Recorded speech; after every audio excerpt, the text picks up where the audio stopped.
El Petó de la Mort és l'escultura de marbre més famosa del cementiri de Poblenou, a Barcelona.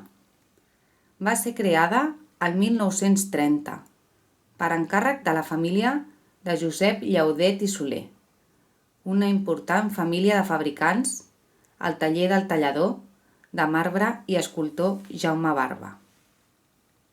No se sap qui va fer el disseny final de l'escultura, creada el 1930 a l'estudi del tallador de marbre i escultor català Jaume Barba, que en aquell moment tenia uns 70 anys, i va signar l'escultura amb el seu nom a la part frontal d'un costat del pedestal octogonal.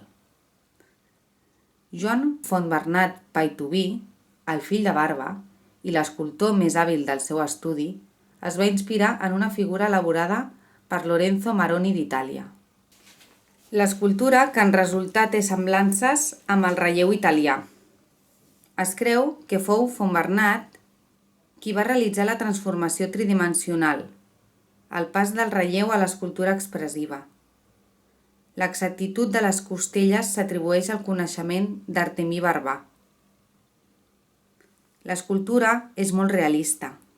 Mostra un home jove, ben format i en bon estat, amb el cap a la dreta, els ulls tancats i la boca lleugerament oberta.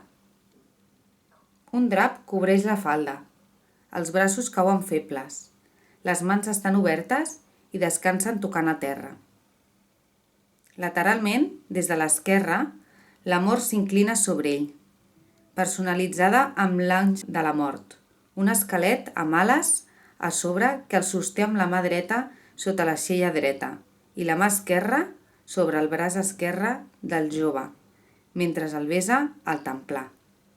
Basant-se en la representació de l'home, es pot interpretar la renúncia, l'acceptació relaxada o fins i tot un moment d'alguna manera sensual, perquè la representació és alhora romàntica i terrible.